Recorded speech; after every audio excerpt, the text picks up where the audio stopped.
കാർഷിക വാർത്തകൾ. ഏലയ്ക്ക ചരക്ക് ക്ഷാമം ലേലം മുടങ്ങി. റബ്ബറിന് ബാങ്കോക്കിൽ വിലയിടിവ്. വിയറ്റ്നാമിൽ കുരുമുളകിന് വീഴ്ച. ഹൈറേഞ്ചിലെ പല ഭാഗങ്ങളിലും ഏലം വിളവെടുപ്പിന് തുടക്കം കുറിച്ചെങ്കിലും പൊതുവെ കാർഷിക മേഖലയിൽ കഴിഞ്ഞ സീസണിലെ നീക്കിയിരിപ്പ് ചുരുങ്ങിയതായി സൂചന. ഉൽപാദന മേഖലയിലെ ലേലം ചരക്ക് ക്ഷാമം മൂലം മാറ്റിവെച്ചു. ഏലക്ക ലഭ്യത കുറഞ്ഞതിനെ തുടർന്ന് ലേലം മാറ്റുന്നത് ഈ വർഷം ആദ്യമാണ്. അതേസമയം ഇത് ഒറ്റപ്പെട്ട സംഭവം മാത്രമാണെന്നും മറ്റ് ലേല കേന്ദ്രങ്ങളെ ഇത് ബാധിക്കില്ലെന്നുമാണ് വിവരം. മഴയും കാറ്റുമെല്ലാം അനുകൂലമായ സ്ഥിതിക്ക് അടുത്ത മാസം ഏലം വിളവെടുപ്പ് രംഗം സജീവമാകുന്നതോടെ കാർഷിക മേഖലയിൽ നിന്നും ലേല കേന്ദ്രങ്ങളിലേക്ക് ചരക്ക് പ്രവഹിക്കും. ചൈനീസ് വ്യവസായികൾ രാജ്യാന്തര റബ്ബർ വിപണിയിൽ നിന്നുള്ള ചരക്ക് സംഭരണം കുറച്ചത് കയറ്റുമതി രാജ്യങ്ങളെ ആശങ്കയിലാക്കി. പ്രതികൂല കാലാവസ്ഥയിൽ മുഖ്യ ഉൽപാദന രാജ്യങ്ങളിൽ ടാപ്പിംഗ് സ്തംഭിച്ച സന്ദർഭത്തിലും ഡിമാൻഡ് കുറഞ്ഞത് മുൻനിർത്തി ഷീറ്റ് വിറ്റുമാറാൻ തായ്ലൻഡിലെ സ്റ്റോക്കിസ്റ്റുകൾ തിടുക്കം കാണിച്ചു. ബാങ്കോക്കിൽ റബ്ബർ വില കിലോഗ്രാമിന് 203 രൂപയിൽ നിന്ന് 197 രൂപയായി കുറഞ്ഞു. റബ്ബർ അവധി വ്യാപാര കേന്ദ്രങ്ങളിലും ഉൽപ്പന്ന വിലയിൽ കുറവ് ദൃശ്യമായി.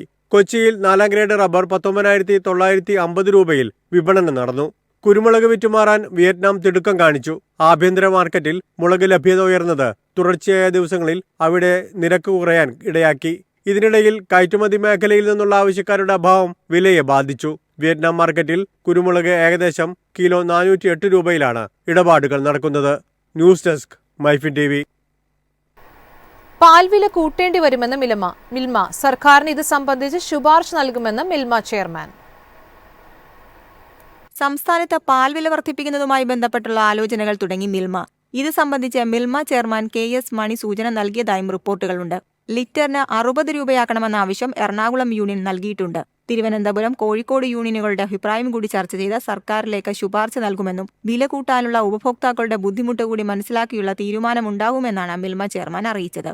വില ഉയർത്താൻ മിൽമ തീരുമാനിച്ചാലും സർക്കാരിന്റെ അനുമതി വേണ്ടിവരും. ഇതര സംസ്ഥാനങ്ങൾ പാൽവില കേരളത്തെ അപേക്ഷിച്ച് കുറഞ്ഞു നിൽക്കുമ്പോൾ ഉപഭോക്താക്കളെ മിൽമയിൽ നിന്ന് അകറ്റുമോ എന്ന ആശങ്കയുണ്ടെന്ന് ചെയർമാൻ അറിയിച്ചു. യൂണിയനുകളുടെ ശുപാർശ വിശദമായി ചർച്ച ചെയ്ത ശേഷം പാൽവില കൂട്ടുന്ന കാര്യത്തിൽ അടുത്ത മാസം ആദ്യവാരത്തോടെ മിൽമയുടെ തീരുമാനമുണ്ടാവും. നിലവിൽ 52 രൂപയാണ് 1 ലിറ്റർ പാലിന്റെ വില. News desk MyFin TV. Indian കൊക്കോയ്ക്ക് വിദേശത്ത് വൻ ഡിമാൻഡ്. ഉൽപാദനം ഉയർന്നു. ഇന്ത്യൻ കൊക്കോയ്ക്ക് വിദേശത്ത് ഡിമാൻഡ് വർദ്ധിക്കുന്നു. കഴിഞ്ഞ സാമ്പത്തിക വർഷം രാജ്യത്തു നിന്ന് 2512.39 കോടി രൂപയുടെ കൊക്കോ ഉൽപ്പന്നങ്ങളാണ് കയറ്റുമതി ചെയ്തത്. 45,489.25 ടൺ കൊക്കോ ഉൽപ്പന്നങ്ങൾ ഇന്ത്യയിൽ നിന്ന് വിവിധ രാജ്യങ്ങളിലേക്ക് കയറ്റുമതി ചെയ്തു. മുൻവർഷത്തെ അപേക്ഷിച്ച് 65% വർധന. 2023-24 സാമ്പത്തിക വർഷം 36,185.06 ടൺ ഉൽപ്പന്നങ്ങൾ അയച്ച് 1,521.97 കോടി രൂപയുടെ കയറ്റുമതി വരുമാനമായിരുന്നു നേടിയത്. ചോക്ലേറ്റ്, സൗന്ദര്യവർദ്ധക വസ്തുക്കൾ തുടങ്ങി മൃഗങ്ങളുടെ ഭക്ഷണത്തിനടക്കം കൊക്കോ ഉപയോഗിക്കുന്നുണ്ട്. കഴിഞ്ഞ സാമ്പത്തിക വർഷം ആഗോളതലത്തിൽ ഉൽപാദനം കുറവായിരുന്നു. ഇത് ഇന്ത്യക്ക് നേട്ടമായി. കൂടാതെ ചോക്ലേറ്റിന്റെ ആവശ്യകത ഉയർന്നതും ഡിമാൻഡ് ഉയർത്തി. കഴിഞ്ഞ സാമ്പത്തിക വർഷം കേരളത്തിൽ നിന്ന് 128.23 ടൺ കൊക്കോ ഉൽപ്പന്നങ്ങൾ അയച്ച് 10.76 കോടി രൂപയുടെ കയറ്റുമതി വരുമാനമുണ്ടാക്കി. 2023-24 205.83 ടൺ കയറ്റുമതിയിലൂടെ 11.91 കോടി രൂപ നേടിയ സ്ഥാനത്തായിരുന്നു ഇത്. ആന്ധ്ര, കേരളം, തമിഴ്നാട്, കർണാടക തുടങ്ങിയ സംസ്ഥാനങ്ങളിലാണ് കൊക്കോ ഉൽപ്പാദിപ്പിക്കുന്നത്. ഇതിൽ 40% ഉൽപ്പാദനവും ആന്ധ്രയുടെ സംഭാവനയാണ്. 36% കേരളത്തിന്റെ വിഹിതം. News desk MyFin TV.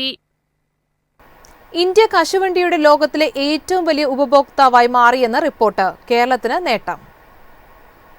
ലോകത്തിലെ സംസ്കരിച്ച കശുവണ്ടി പരിപ്പിന്റെ ഉപഭോഗത്തിന്റെ 30%-ലധികവും ഇന്ത്യയിലാണ്. പ്രധാനമായും ബേക്കറി, ലഘുഭക്ഷണ വ്യവസായമാണ് കൂടുതലായും ഇത് ഉപയോഗിക്കുന്നത്. International nuts and dry fruits കൗൺസിലിന്റെ റിപ്പോർട്ട് അനുസരിച്ച് 2024 രാജ്യത്തിന്റെ കശുവണ്ടിയുടെ ഉപഭോഗം 3.76 ലക്ഷം ടണ്ണിലെത്തി. ഡിമാൻഡിലെ പ്രതീക്ഷിക്കുന്ന വാർഷിക വളർച്ച 8%. കോവിഡിന് ശേഷം കിലോഗ്രാമിന് ഏകദേശം 1,200 മുതൽ 1,500 രൂപ വരെ കശുവണ്ടിക്ക് വിലയുണ്ട്. INCC ഡാറ്റ പ്രകാരം 2024 ആഗോള അസംസ്കൃത കശുവണ്ടി ഉൽപ്പാദനത്തിന്റെ 13.5%, ആഗോള സംസ്കരണ വിഹിതത്തിന്റെ 36.5%, മൊത്തം ആഗോള കശുവണ്ടി ഉപഭോഗത്തിന്റെ 30.5% എന്നിവ ഇന്ത്യയിലായിരുന്നു. ലോകത്തിന്റെ കശുവണ്ടി തലസ്ഥാനം എന്നറിയപ്പെടുന്ന കൊല്ലത്തിനു ചുറ്റും ഒരു കാലത്ത് വ്യാപിച്ചു കിടന്നിരുന്ന കശുവണ്ടിയുടെ ആഭ്യന്തര ഉപഭോഗം വർദ്ധിച്ചത് വ്യവസായത്തിന് നേട്ടമായി. മദ്രാസ് ഇൻസ്റ്റിറ്റ്യൂട്ട് ഫോർ ഡെവലപ്മെന്റ് സ്റ്റഡീസിന്റെ റിപ്പോർട്ട് അനുസരിച്ച് 1961 ആഗോള കശുവണ്ടി പരിപ്പ് കയറ്റുമതി വിപണിയുടെ 96% ഇന്ത്യക്കായിരുന്നു എന്നാണ്.